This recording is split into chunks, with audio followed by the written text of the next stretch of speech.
Paul, football is so much about routine and rhythm and the pattern of a week, and obviously that gets disrupted massively over Christmas. So how are the plans taking shape?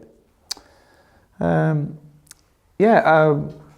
it's just different. We have a bit more time to train the lads. So like today, today's Friday and I'm all confused with my days, but we're using today as a Thursday tactical, tomorrow as the Friday, then a day off, then have another Friday really. So it just gives us a little bit more time to elongate it, I think. It gives it a bit of time, the lads have a little bit more rest to refresh, because we'll have quick games in quick succession. So from our point of view, coach's point of view, it's quite nice.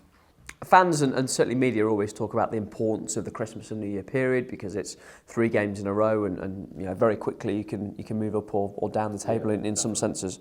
Is that something you think about, or are you focused on the next game, on the next game, on the next game?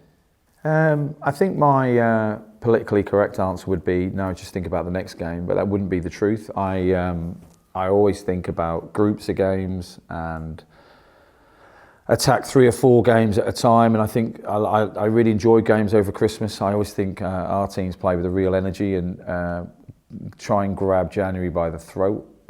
So that's sort of what normally happens is in previous League One campaigns, is that we got the recruitment right in the summer and you get to January and you might only have to tweak 1 or 2.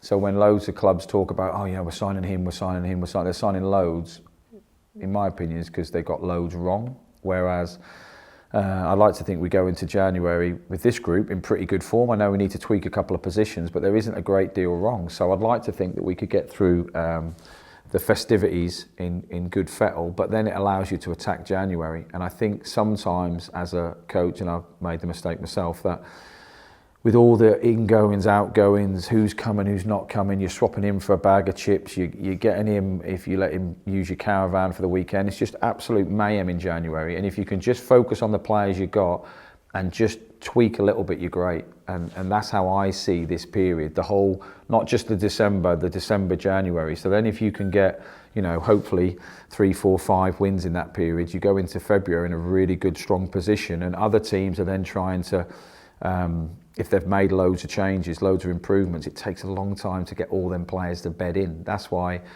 January is good to tweak, but not to have massive changes. So I always like this time of year.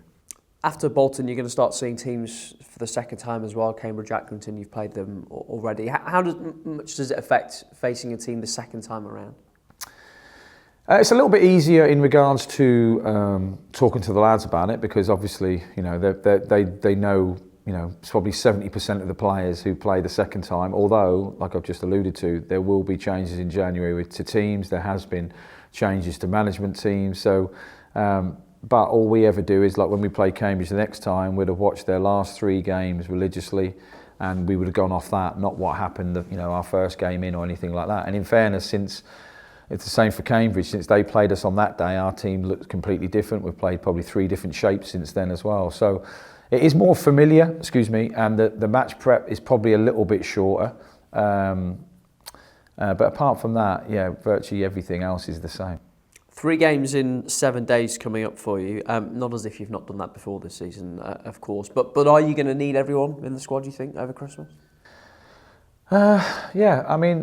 Again, my honest answer is hopefully not. And that sounds an awful thing to say, because if I'm using all 21, 22, potentially we've got fit. I know Chesy's nearly back.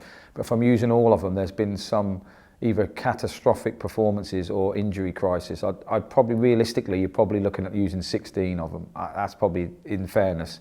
But you don't know which 16 yet, because you don't know where the problems are, the injuries are, what the opposition are doing yet until you get to the next one. But as always, it's always about, and I think the lads get bored of me saying it, but it's always about the squad. It isn't the, it isn't the team, it's about the squad. So I spoke to a player the other day who I was trying to sign, who was involved in a promotion team, who hadn't played a lot in that promotion season, but was buzzing the fact that he'd had a promotion season. And I don't think, when you're younger, when you're 20, 21, you think, if I don't get promoted this year, there's always next year. There's some very good players.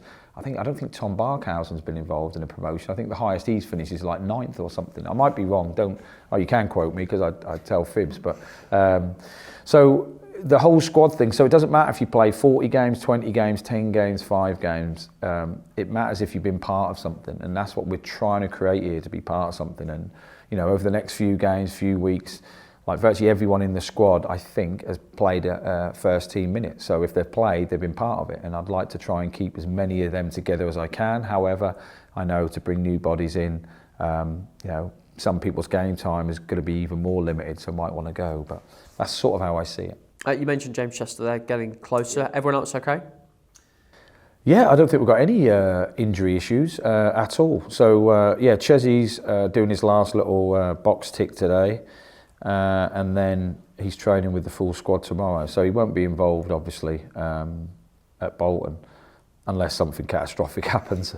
If you see his name on the team sheet, there's a problem, in all due respect to him. So he needs a couple of weeks really intensive training. But in that respect, the lads have done really well. And, I'd thank the backroom staff, because they're the ones who tape them together and send them out every day and prepare them. So collectively, everyone's had a really good month, and sets us up nicely.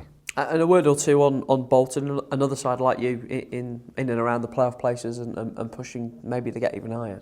Yeah, they've got a lot of similarities with us. I think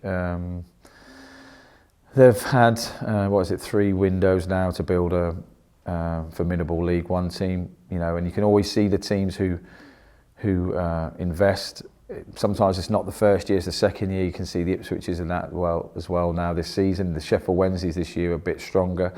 So they know the league, they know the opposition, they know each other. They've had the same manager now for a period of time. They've got a real good following, a backing, and got some really good players. And with any team in this league, if you play them on their best day, it's a difficult game. But even more so with the teams in the top 6, and even more so teams in the top 6 when they play us, will think, right, we beat Derby at home in front of our crowd on our Christmas home game, in front of a sellout on TV. It's a big marker.